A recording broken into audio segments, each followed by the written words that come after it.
Let's get real for a second. How many times have you swallowed your words to keep the peace, smiled when you wanted to scream, apologized when you weren't even wrong? Yeah, me too. We've been taught that nice is a virtue, that being agreeable, accommodating, and self-sacrificing makes us lovable. But let me tell you the hard truth. Being nice is not the same as being kind. Nice is performative. Kind is courageous. Nice is about keeping other people comfortable. Kind is about standing in your truth, even when it's uncomfortable. Nice is shrinking. Nice is silencing. Nice is abandoning yourself in the name of likability. And here's what I know for sure. Abandoning yourself is the loneliest thing you'll ever do. We do it in relationships, in the workplace, at home. We over-apologize, over-explain, and over-function. Why? Because we've been conditioned to believe that our worth is tied to how much we can give, fix, or endure. But let's be clear, people-pleasing is not a personality trait. It's a survival strategy, and it comes at a cost. Resentment, exhaustion, loss of self, and a slow, steady erosion of your voice. And if you're waiting for someone to say, hey, you don't have to do that, let me be the one. You don't have to do that. You don't owe anyone your silence. You don't owe anyone your exhaustion. You don't have to make yourself small to make other people comfortable, because you were not put on this earth to be nice. You were put on this earth to be real, whole, and free. And that starts with this.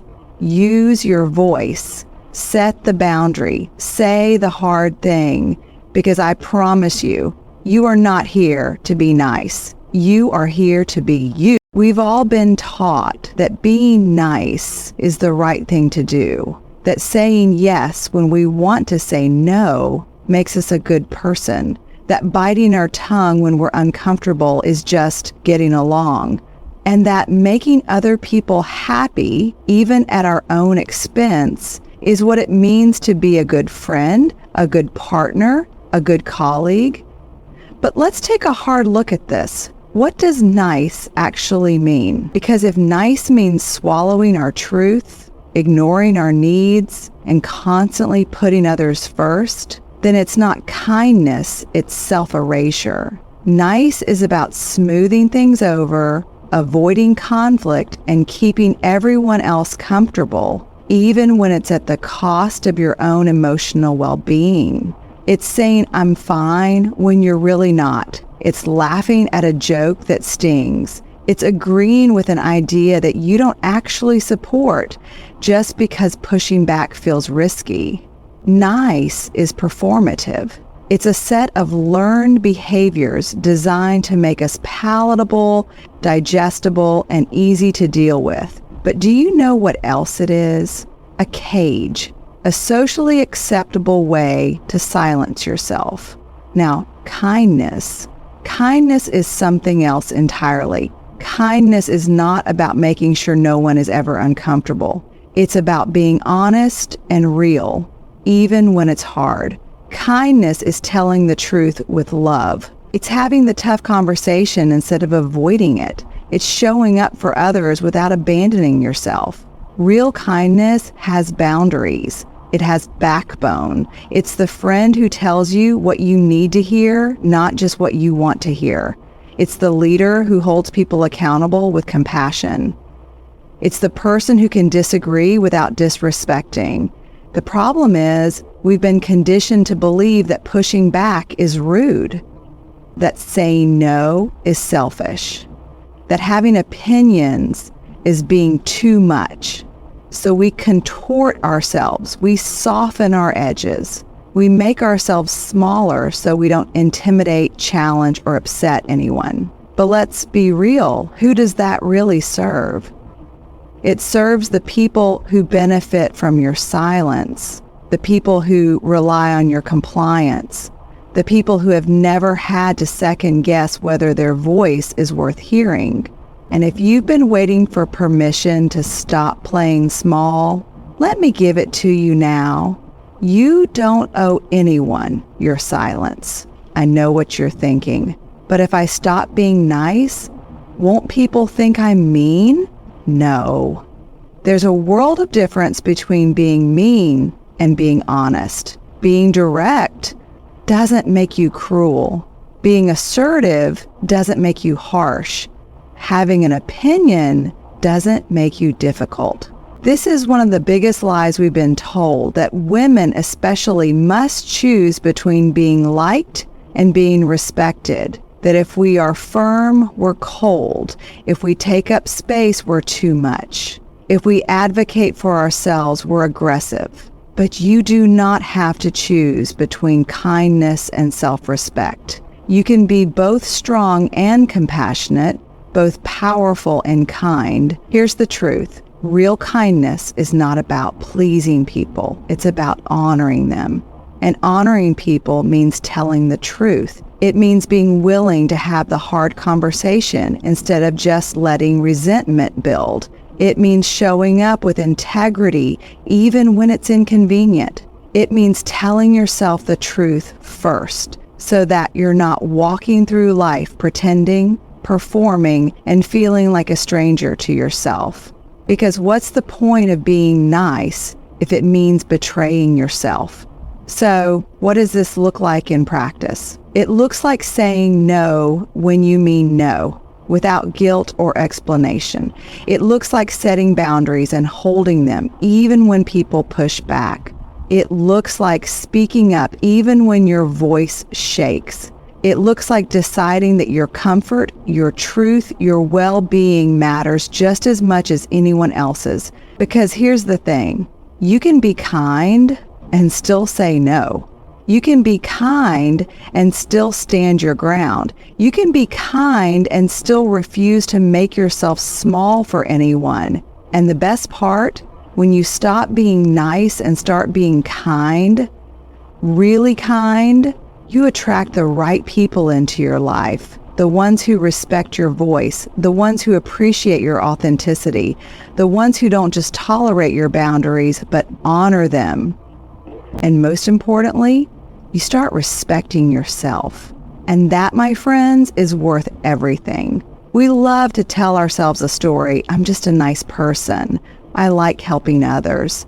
I just want everyone to get along. But let's be honest. People-pleasing is not about kindness. It's about fear. It's about making yourself small to avoid judgment, conflict, or rejection. It's about anticipating other people's needs so they never have a reason to be upset with you. It's about proving your worth by how much you give, fix, or endure. And if that hits a nerve, stay with me. Somewhere along the way, many of us learned that our safety, our belonging, even our lovability depended on keeping other people happy. Maybe it was growing up in a house where conflict wasn't safe. Maybe it was being praised only when we were good or helpful. Maybe it was being taught directly or indirectly that other people's comfort mattered more than our own. Whatever the reason, we started believing that our value was tied to our ability to please. That if we made ourselves easy, agreeable, and undemanding, we'd be rewarded with love and approval. But here's the problem. When your worth is tied to how much you do for others, you will never feel like enough. There will always be more to give, more to fix, more to prove. You will bend over backwards, sacrifice your needs, and say yes when every cell in your body is screaming no. Because deep down you are terrified that if you stop, you will lose your place in the world. And that is not kindness. That is a survival strategy. And like all survival strategies, it comes at a cost. People-pleasing does not protect you. It erases you. It teaches you to silence your needs until you don't even know what they are anymore. It makes you resentful, exhausted, and disconnected from yourself. It keeps you in relationships, jobs, and situations that don't serve you because leaving feels like failing. It makes you believe that boundaries are selfish, that saying no is cruel, that prioritizing yourself is wrong. And worst of all, it convinces you that your worth is something you have to earn. Let me tell you something radical. You do not have to earn your worth. You do not have to justify your existence by being useful to others. You do not have to exhaust yourself to be lovable. You do not have to be the peacemaker, the fixer, the one who smooths everything over. You are allowed to take up space. You are allowed to have needs. You are allowed to exist for yourself, not just for what you can offer to other people. So how do you start breaking free? You begin by telling yourself the truth, by recognizing that people-pleasing is not who you are. It's something you learned, and if you learned it, you can unlearn it. You start by noticing when you're saying yes out of fear instead of genuine desire. By paying attention to the moments when you feel resentment creeping in, because resentment is the red flag that you're abandoning yourself. By reminding yourself over and over that love, real love, does not require you to disappear. Because here's the thing, the right people do not need you to sacrifice yourself to be worthy of their love. The right people want you whole, not half of yourself. They want you honest, not just agreeable. They want you real, not just easy. And most of all, they want you to take care of yourself just as much as you take care of them. We tell ourselves that staying quiet keeps the peace. That if we just swallow our feelings, nod along, and avoid making waves, everything will be okay. But let's be honest. Whose peace are we protecting? Because it's certainly not ours. When you silence yourself to keep the peace, what you're really doing is making a trade. Your voice for their comfort, your truth for their approval, your needs for their convenience. And in the moment, it might feel like the right thing to do. It might feel easier, but over time, the cost of that silence adds up. It turns into resentment, exhaustion, and a slow erosion of self. Because every time you quiet your truth, you send yourself a message. My feelings don't matter. My needs don't matter. I don't matter. Self-abandonment doesn't happen all at once. It happens in small, almost imperceptible moments. When you laugh at a joke that stings, when you say, it's fine, when it's really not, when you pretend you don't care to avoid an argument. It happens in relationships when you make excuses for someone's behavior instead of holding them accountable. It happens at work when you take on more than you should because saying no feels too risky.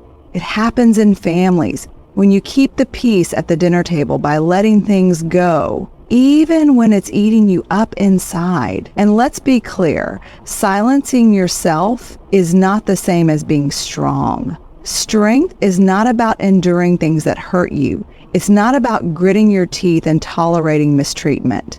It's not about pretending something doesn't bother you when it actually does. Real strength is speaking up, even when your voice shakes. It's holding the boundary, even when people don't like it. It's valuing yourself enough to say, I deserve to be heard. The tricky part is, we're often praised for being the one who keeps things together. The easy one, the low maintenance one, the one who doesn't make a fuss. But let's be honest, being easy to deal with is not a badge of honor. It's often just a sign that we've been conditioned to believe our needs are secondary, that our role is to absorb other people's discomfort, not create any of our own, that our job is to bend, adjust, and accommodate, no matter what it costs us. But here's the thing, peace at the expense of yourself is not peace. It's a slow betrayal of your own heart. It's one thing to choose silence when it aligns with your values, when it genuinely feels right, but it's another thing entirely to silence yourself out of fear, out of guilt, out of the belief that your voice is less important than someone else's comfort. Because the moment you start believing that, you start disappearing. So let me say this loud and clear. Your voice matters. Your truth matters. You matter. And if someone only wants you around when you're quiet, agreeable, and easy, that's not love. That's control. And you are worth so much more than that. Somewhere along the way, many of us learned to question whether our voice was worth hearing. Maybe it was in childhood when we were told to be quiet, to stop being dramatic, to not talk back. Maybe it was in school when speaking up got us labeled as bossy or difficult. Maybe it was in relationships where every time we expressed discomfort, we were met with defensiveness, dismissal, or even punishment. And so we learned that our voice was dangerous, that speaking up led to conflict, that staying quiet was safer. But let me tell you something. Your voice was never the problem. The problem was a world that didn't know how to handle a woman who knew her own mind. A world that benefits from our silence, that thrives when we stay agreeable, that feels more comfortable when we don't challenge the status quo. But comfort is not the goal. Growth is. Truth is. Wholeness is. And none of those things can exist in silence. Every time you hesitate to speak up, I want you to ask yourself, what story am I telling myself right now? Are you telling yourself that your opinion doesn't matter, that you don't want to make a fuss, that saying something will only make things worse? Because here's the hard truth. Staying silent might keep things smooth on the surface, but beneath that, it builds resentment, self-doubt, and a slow, steady erosion of your confidence. It keeps you in situations that don't serve you. It convinces you that you're powerless when, in reality, you are anything but. And let's get one thing straight. Using your voice does not mean being aggressive, rude, or combative. That's another lie we've been fed. That a woman who speaks up is too much, that asking for what you need is demanding, that setting boundaries is mean. But your voice is not a weapon. It's a tool for truth, for clarity, for connection. It's how you let people know who you are, what you stand for, what you will and will not tolerate. And if someone can't handle that, that is not your problem. I know what you might be thinking, but what if they don't like it? What if they push back? What if I lose something by speaking up? And my answer to that is simple. Yes, you might. You might upset people. You might lose relationships. You might ruffle feathers. But here's what you gain: self-respect. The ability to look yourself in the mirror and know that you did not betray yourself just to make someone else comfortable. The deep, unshakable confidence that comes from knowing that you stood in your truth no matter the cost. And here's the most important thing. When you use your voice, you give others permission to do the same. When you advocate for yourself, you show the people around you that they can too. When you speak up in that meeting, that relationship, that family gathering, you create space for others to step into their own power. And that is how change happens. So don't wait for permission. Don't wait for the perfect moment. Start using your voice now. Even if it's shaky, even if it's uncomfortable, even if you're still figuring out exactly what you want to say. Because your voice is yours, and the world needs to hear it. We are taught from a young age to be considerate of other people's feelings. And yes, compassion matters, empathy matters. But somewhere along the way, that lesson got twisted into something dangerous. The belief that we are responsible for managing other people's emotions. That it's our job to make sure no one feels upset, uncomfortable, or disappointed.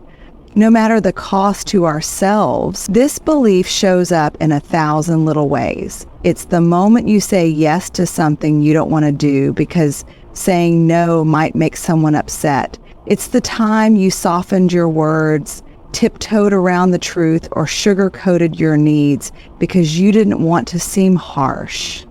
It's the relationship where you felt like you had to be the emotional caretaker, constantly managing someone else's moods, making sure they never felt too sad, too angry, too frustrated. And the worst part?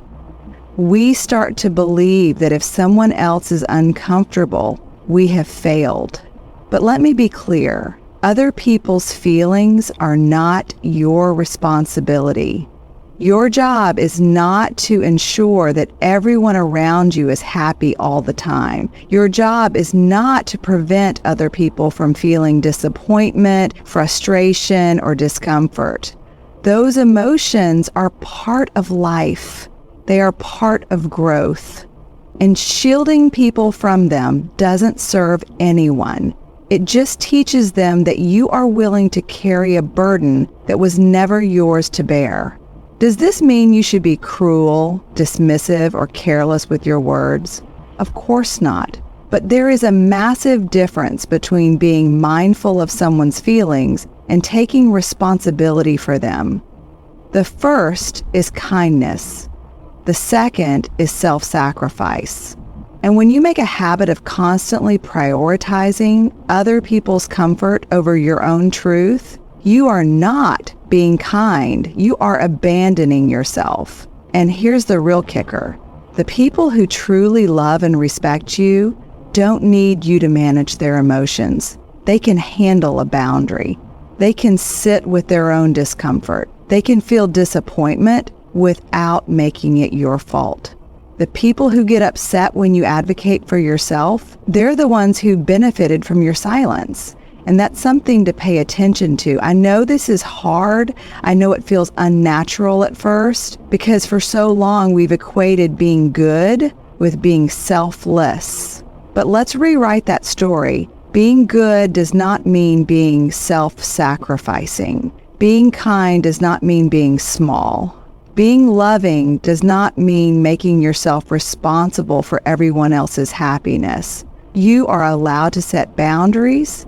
You are allowed to speak the truth. You are allowed to prioritize your own well-being, even if it makes someone else uncomfortable. So the next time you feel that pull, the urge to make yourself smaller, to say yes when you mean no, to absorb someone else's discomfort as if it's your own, pause, breathe, and remind yourself, I am not responsible for how they feel. I am responsible for how I show up for myself. For so many of us, the idea of setting boundaries feels foreign, even uncomfortable. We've been conditioned to believe that boundaries push people away, that they make us difficult, selfish, or unkind. But let's set the record straight.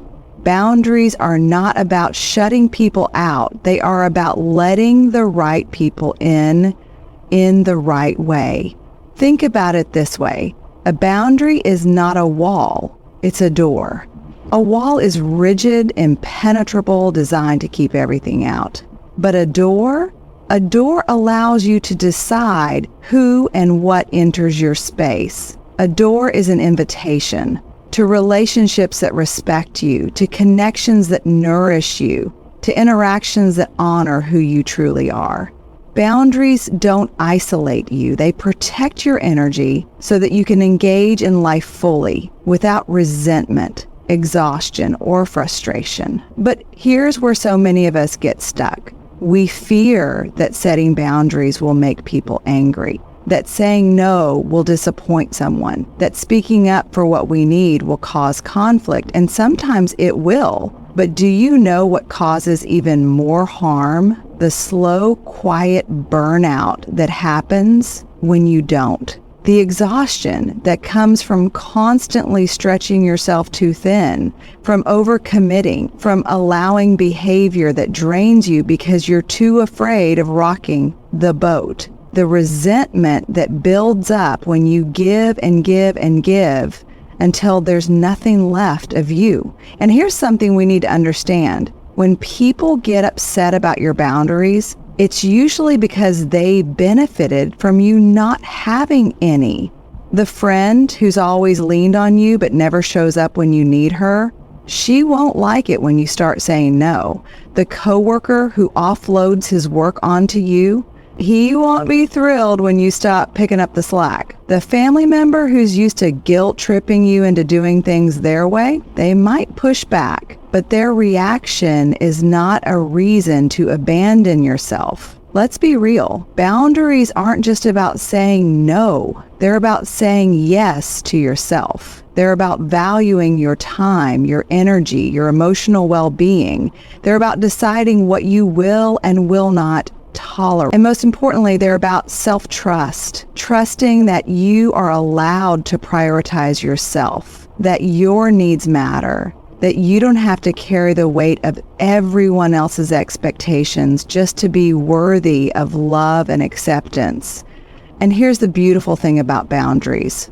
The right people will respect them. The people who truly care about you, who love you for who you are, not just for what you can do for them, will honor the space you create. They won't guilt you for it. They won't make you feel bad for protecting your peace. They will adjust because they value you, not just your compliance. And the ones who don't, that tells you everything you need to know. So if you've been waiting for permission to set boundaries, here it is. You are allowed to say no. You are allowed to protect your energy. You are allowed to decide what you will and won't accept. And the next time someone tries to make you feel guilty for it, remind yourself, this is not about shutting people out. This is about creating space for what truly matters. For so many of us, the idea of putting ourselves first feels wrong. We've been conditioned to believe that selflessness is the highest virtue, that being a good person means always prioritizing others, that our worth is measured by how much we give. But here's the truth that no one tells us. Constantly putting others before yourself doesn't make you a better person. It just makes you exhausted, resentful, and disconnected from who you really are. Choosing yourself doesn't mean disregarding others. It doesn't mean you stop caring, stop loving, or stop showing up. It simply means that you recognize your own needs as equally important, that you stop treating your well-being as an afterthought, that you understand you cannot pour from an empty cup.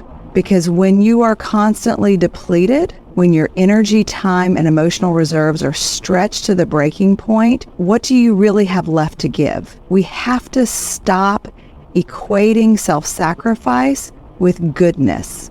There is nothing noble about abandoning yourself. There is nothing honorable about saying yes when your heart is screaming no. There is nothing virtuous about draining yourself to keep everyone else full. Real kindness, real love, real generosity, they come from a place of abundance, not depletion. And the only way to have abundance is to take care of yourself first. But here's where the guilt sneaks in. What if people think I'm selfish? What if they're disappointed? What if I lose relationships? These are real fears, because when you've spent your whole life being the one who gives, the one who accommodates, the one who never asks for too much, it can feel terrifying to shift that dynamic. But let me ask you this. What kind of relationships are they if they only exist when you are self-sacrificing? If your worth in someone's life is tied to how much you do for them, is that real connection? Or is it conditional acceptance? Choosing yourself is not a betrayal of others. It's an act of self-respect. It's recognizing that your needs, dreams, and desires matter. It's allowing yourself to take up space, to rest, to say no, to say yes, to live on your own terms. And when you do this, you don't just benefit yourself. You give others permission to do the same. You show your children, your friends, your loved ones that it is okay to set boundaries, that it is okay to prioritize their own well-being, that it is okay to live fully without apology. The people who love you, the ones who truly see you, will not leave because you choose yourself. They will celebrate you. They will adjust. They will respect your boundaries, honor your choices, and love you not for what you can give, but for who you are. And the people who don't, they were never truly there for you in the first place. So if you're waiting for a sign, for permission, for some external validation to tell you it's okay to put yourself first, this is it. You do not have to earn rest. You do not have to justify your needs. You do not have to shrink yourself to be loved. Choosing yourself is not selfish, it's necessary. And you are allowed to do it without guilt, without apology, without hesitation. For too long, we've been told that being nice is the goal, that being agreeable, self-sacrificing, and easy to be around makes us valuable. But let's be clear, your worth is not measured by how much you accommodate others. You do not have to shrink yourself to be loved. You do not have to stay silent to be accepted. You do not have to trade your authenticity for approval. The world does not need more nice girls. Girls who stay small, quiet, and palatable just to keep the peace. The world needs bold, brave, fully alive women. Women who know their worth. Women who speak their truth. Women who take up space, set boundaries, and choose themselves without guilt. So here's your permission, though you never actually needed it. Stop being the nice girl. Start being the real you, the one who owns her power, the one who stands in her truth, the one who refuses to live a life dictated by fear, guilt, or the expectations of others. Because at the end of the day, the people who truly love you, they don't want a version of you that is diluted, quiet, or convenient. They want you fully, unapologetically, and exactly as you are.